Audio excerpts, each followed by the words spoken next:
Hi classmate! Good evening po sa inyo lahat. Ngayon po is alas 10 ng gabi sa August 25. Yeah, tama, August 25. Friday po right now. And simulan po muna natin. Pa-shoutout kay Lorenzo Angelo Sarino 1499 from Malabon City. Hello po sa'yo.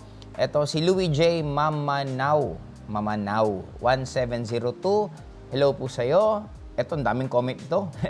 And lastly kay Harold Alfonso 3291. Pa-shoutout daw, nandito ako sa Manila. Gusto niya akong bigyan ng donut. I think, nag-message to before sa FB ko. Hindi ko lang na replyan. And anyway, message mo lang ulit ako sa FB ko and try kong i-message ka para makapagpadala ka ng donuts sa akin. Okay, anyway, classmate, pag-uusapan mo natin right now yung naging araw ko for this day. I sleep around 4 a.m. And 7:30 ng umaga, gumising ako kasi nagkaroon po ako ng training sa mga Millionaires Club na handle ko. Then after doon, pumunta po kami ng Podium. Then after namin pumunta ng Podium, umuwi ako ng condo, natulog ako. Then around mga 5:30 ng hapon, dumiretso ako ng Shangri-La Hits kasi nakipag-meeting po sa akin si attorney and nag-usap po kami doon. Then after, medyo hindi ko na-expect na iinom kami. Nakaubos kami ng isang boteng red wine. Then tumakbo lang ako dito sa condo. Natulog ako for 30 minutes and currently right now is already 10:05. Actually late na po ako kasi mag-meet kami dapat ni Sandro ng alas 10 kasi pupunta po ako ng G-side at i-date ko naman po mga staff ko. Susunod po sila doon kaya kayo muna mauna. Kaya sabi ko before ako pumunta doon, then siguro pag-usapan na lang natin muna kung ano yung naging isa sa topic ko po sa training ko kanina. Actually, may training kanina is upkeep. Ibig sabihin itong upkeep na to, para mas makarelate po kayo, basahin ko muna. Upkeep is generally refers to the regular maintenance and care required to keep something in good condition or functioning properly. In short, classmate, kasi may mga encounter po kami na may mga downlings po ako na nanghingi minsan sa kanila mga parents sila, kapatid nila, or kamag-anak nila ng pera. Namang problema sila minsan, lalo na nagsisimula pa lang sila. Then ako, I always advise them na, first of all, it's very common na you need to buy your peace of mind. Ibig sabihin, mayroon at mayroon manghihingi sa'yo ng pera, pwedeng magulang mo, pwedeng relatives mo, pwedeng ibang tao, pwedeng nasa government, and it's common.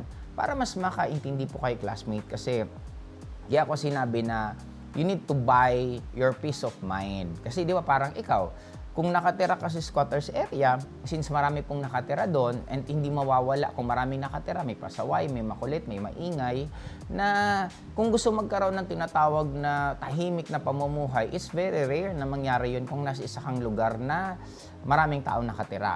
Kaya nga tinatawag namang exclusive subdivision, kasi normally, pag sinabing exclusive, konti lang po kayong mga nakatira doon, and syempre, mas mga mami-minimize yung pasaway na kapitbahay. And it's very common. Sabi ko sa kanila, huwag kayong mabigla na may mga nanghihingi sa iyo ng pera kasi even pag dumating sa point na marami na kayong pera or napaka-successful at mayaman na kayo, normal na may manghihingi pa rin sa inyo ng pera. Sino yan? Sa larger scale, ang manghihingi sa inyo, kung may negosyo ka, may BIR, syempre, ano natin yan eh, ang tag yan, obligasyon natin na dapat nagbabayad po tayo ng taxes, or minsan pag nasa bundok ka naman, may mga NPA, so on and so forth. And sana ma-realize po natin yan na it's very common na hindi pwedeng wala kang ginagastosan.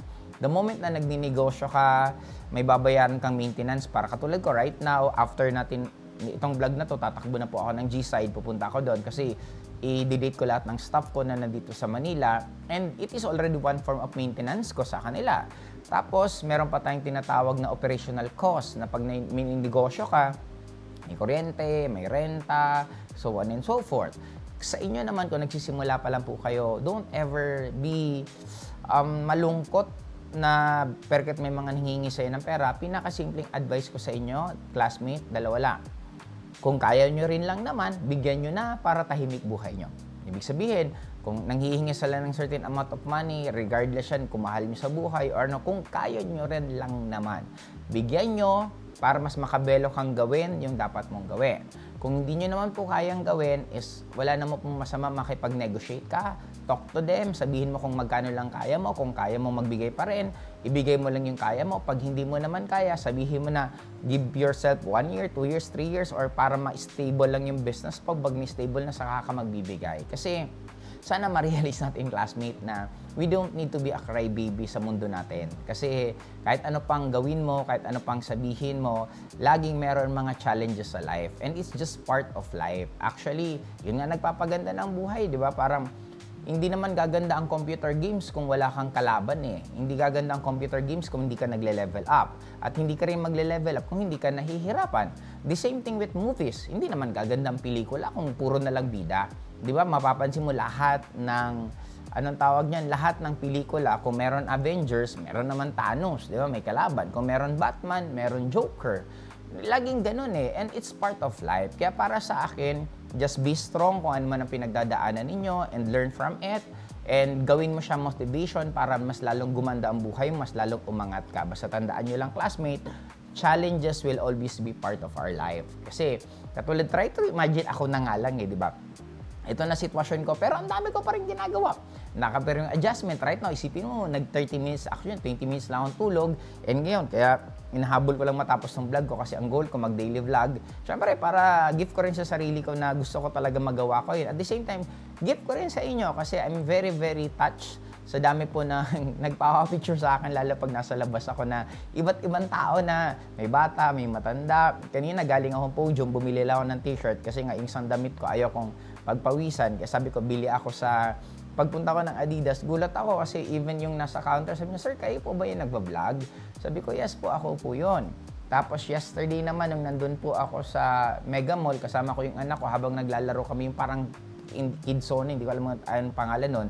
Habang naglalaro kami doon, yung isang nanay naman doon, inaabol ako, sabi sa akin, "Di ba ikaw yung nagbablog?" Kaya sabi ko parang, grabe na rin pala influence na hindi ko namamalayan. Ang dami ring nanonood, nakasubaybay sa mga ginagawa kong vlog. Kaya I'm very, very touched and I'm very thankful of that. Kaya tulungan na rin tayo, classmate, habang kada comment nyo, kada may nag-approach sa akin, kada may nagpapasalamat, nakakakilig din lalong gumawa ng vlogs. Kaya for now, yun muna yung pag-usapan natin is upkeep, na you should learn to maintain your peace of mind. And always remember this, you will never have a peace of mind if you're not going to buy it. Ibig sabihin, gagastosan nyo talaga, di ba? Parang, isipin mo na lang kung wala kang pera, di sa kalye ka nakatira. Pag sa kalye ka nakatira, pwede kang pagtripan, pwede kang ma-hold up, so on and so forth.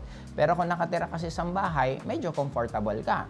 Pero what more kung nakatira ka sa mga exclusive na mga subdivision, di mas lalong comfortable ang buhay mo. Just like sa amin, nandito ako sa condo, and medyo, syempre at least papano yung security mo, safe na safe, kasi maliban sa daming gwardiya, tapos pili lang talaga yung taong nakakapasok. Kadalasan nakakapasok yung mga homeowners lang dito. Kaya, ganun po ang buhay. Kaya kung meron man pong mga nanghihingi sa inyo, there's nothing wrong about it. It's just part of life. Pag-usapan nyo na lang. Pag kaya, bigyan mo na yan. Pag hindi naman kaya, kausapin mo. Kaya for now, dito na mo tayo at pupunta na po kasi Friday pa lang ngayon. I'm sure mandaming tao pagdating dun sa G-side. Kaya dapat mauna muna kami. Okay, Dax? Kaya dito na mo tayo, classmate. See you ulit bukas. Bye-bye!